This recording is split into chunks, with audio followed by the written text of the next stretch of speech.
अमावस्या की काली रात पृथ्वी पर प्रेत भूत और पितर लोग आते हैं और अपने वंशजों को खोजते रहते हैं कि कहाँ मेरा वंशज है। कहीं वंशज उनका जो पितर पक्ष में पानी नहीं देता है, अगर अकेला में मिल जाए तो उसको पकड़ के ऐंठ देते हैं। और ऐसा कहावत है, ऐसा हम नहीं कह रहे हैं, ऐसा कई कहानी दत्त कथा है जो आपने सुना होगा। लेकिन आज हम आपको बताने वाले हैं अमावस्या और पूर्णिमा दोनों का जो कंसेप्ट है वो बिल्कुल ही क्लियर करने वाले हैं। महीना में 30 दिन होता है दोस्तों, 30 दिन होता है।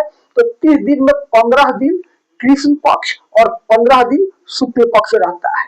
जो कृष्ण पक्ष रहता है तो कृष्ण पक्ष का जो अंतिम दिन होता है उसी दिन अमावस्या होता है, और शुक्ल पक्ष का जो अंतिम दिन होता है, जो शुक्ल पक्ष का अंतिम दिन होता है उसी दिन पूर्णिमा होता है। तो ये कैसे होता है? ये चंद्रकला है। आप चंद्रकला खाए होंगे, लेकिन ये नाम कहाँ से आया? चंद्रकला, कला माने कलाकारी। तो ये चंदा मामा जिसको कहते हैं ना, उन्हीं का एक कलाकारी है। कैसे वो कलाकारी दिखाए हैं, आप टोटल चीज इस जानकारी आपको इस वीडियो में मिलने वाला है। तो पहले देख लेते हैं खगोलीय स्थिति, देख लेते हैं चंद्रमा, सूरज और पृथ्वी का। तो ये अपना मान के चलिए कि ये अपना सूरज हो गया, ये हो गया, ये हो गया आपका सूर्य, और ये हो गया आपका चंद्रमा हो गया, और ये अपना पृथ्वी हो गया। सूरज थोड़ा सा बड़ा है, पृथ्वी ये हो गया अपना पृथ्वी हो गया। तो थोड़ा सा आप ध्यान से देख लीजिए, जिंदगी भर के लिए जो आप देखते हैं कि पूर्णिमा कैसे होता है, अमावस्या कैसे होता है, चांद थोड़ा क्यों दिखता है, ज्यादा क्यों दिखता है, टोटल कंसेप्ट आपका क्लियर होने वाला है। तो पहले ये देख लीजिए, ये जो है ना, ये चंद्रमा है। तो जब इस स्थिति में रहता है ना, सूरज के और पृथ्वी के बीचों बीच, तो जो इस चंद्रमा में तो अपना कोई प्रकाश होता नहीं है। तो प्रकाश जब इसमें होता नहीं है, तो जब सूरज से प्रकाश आता है ना, वो इसमें ढक जाता है, जिससे क्या होता है, ये चंद्रमा जो है पृथ्वी से इसको आप नहीं देख सकते हैं। तो जब दिखाई नहीं देगा ना, तो इसी को अमावस्या कहा जाता है, अमावस्या की रात।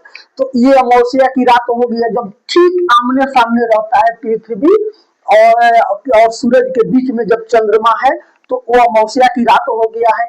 धीरे धीरे ये घसकते रहता है। मान के चलिए कि थोड़ा सा इधर आ गया, तो इधर वाला भाग जो है ना, इस पर जब सूरज का प्रकाश पड़ेगा तो आप यहाँ से उसको देख सकते हैं, इस पृथ्वी से देख सकते हैं। तो आपको इसे थोड़ा सा तिरछा लगेगा। फिर थोड़ा सा और आगे बढ़ेगा, तो यहाँ जब आएगा तब यहाँ पर क्या होगा, थोड़ा सा और ज्यादा भाग दिखाई देगा। तब आपको थोड़ा सा चंदा थोड़ा और बड़ा आकार में दिखाई देगा। ऐसे करते करते 15 दिन तक घसकते घसकते ये मान के चलिए यहाँ आ गया। जब यहाँ पर चंद्रमा आ गया तो आपको इतना भाग दिखाई दे रहा है, क्योंकि इस पर सूरज का प्रकाश सीधा आ रहा है। और तब कोई भी चीज हमको तब दिखाई देता है जब उस पर प्रकाश उसका में जाए। अगर उसमें रोशनी हो तब भी देख सकते हैं। तो इसमें अपना तो कोई प्रकाश है नहीं, सूरज का प्रकाश से ही चमकता है, तब हम लोग यहाँ से पृथ्वी पर से इसको देखते हैं। तब अब हम लोग क्या करते हैं, इसको यहाँ से ज्यादा दिखाई देगा। फिर थोड़ा सा और इधर आएगा तो मोटा मोटी आधा से थोड़ा सा कम दिखाई देगा। यहाँ आएगा तो 50% दिखाई देगा। और जब यहाँ आएगा ना इस स्थिति में, तो थोड़ा सा इन कोनो बड़े लाइन में नहीं रहता है, पृथ्वी या सूरज या चंद्रमा थोड़ा सा ऊपर नीचे होता है। तो सूरज का प्रकाश पूरा इस पर आएगा, इस चंद्रमा पर आएगा, और इसके पूरे गोलाई को हम लोग देख लेते हैं। जब एकदम उल्टा दिशा में होता है, विपरीत दिशा में जब होता है, तो इस स्थिति को हम लोग कहते हैं पूर्णिमा। यहाँ से पूर्णिमा, और पूर्णिमा में क्या चलता है, शुक्ल पक्ष यहाँ से स्टार्ट हो गया। ये अमावस्या था, अमावस्या में क्या था, ये कृष्ण पक्ष था। ये कृष्ण पक्ष से इस दौर से गुजर रहा था। ये कृष्ण पक्ष, इधर से ये कृष्ण पक्ष में आप देख लिए, ये कृष्ण पक्ष का स्थिति था। अब यहाँ से धीरे धीरे क्या होगा, थोड़ा ध्यान से समझिए। इधर जैसे उधर से खसका था ना, घस के तब इधर से दिखाई दे रहा, तो लोग कहते हैं कि चांद उल्टा दिखाई दे रहा है। तो चांद उल्टा नहीं दिखाई दे रहा है, चांद जो खगोलीय जो वो चंद्र कला हो रहा है, वो उसके प्रभाव से आपको ऐसे दिखाई देता है।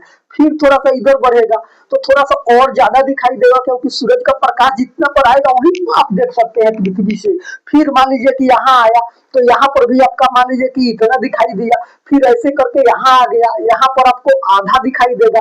फिर आएगा तो यहाँ आधा से ज्यादा थोड़ा सा और कम दिखाई देगा, आधा से थोड़ा सा कम, और यहाँ आया तो पूरा ढक गया। ये पूरा ढक गया, ये आप नहीं देख सकते हैं। तो ऐसे करके ये चंद्रकला होता है, और चंद्रकला में ही ये आपका इधर का जो एरिया है ना, इसी को कहते हैं पूर्णिमा। ये जो एरिया है ये पूर्णिमा का एरिया हो गया। ये होता है शुक्ल पक्ष में, ये होता है शुक्ल पक्ष में। इधर का एरिया का आप देख रहे हैं, शुक्ल पक्ष में ये होता है। ये सब स्थिति ऐसे इधर से आप देखते हैं।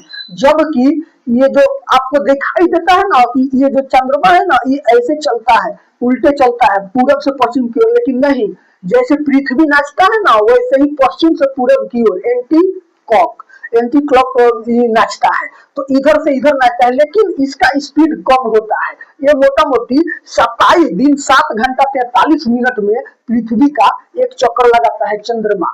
तो इस चीज को आपने देख लिया। इसीलिए आपको ना, जब धरती तो स्पीड में नाच रहा है, 24 घंटे में खुद का एक चक्कर लगा देता है, तो उसमें आपको दिखाई देता है कि चंद्रमा ऐसे आ रहा है, लेकिन ऐसे नहीं। चंद्रमा जो इसका जो कर रहा है परिक्रमा, वो ऐसे कर रहा है, जैसे पृथ्वी भी ऐसे ही परिक्रमा कर रहा है और चंद्रमा भी ऐसे ही परिक्रमा कर रहा है।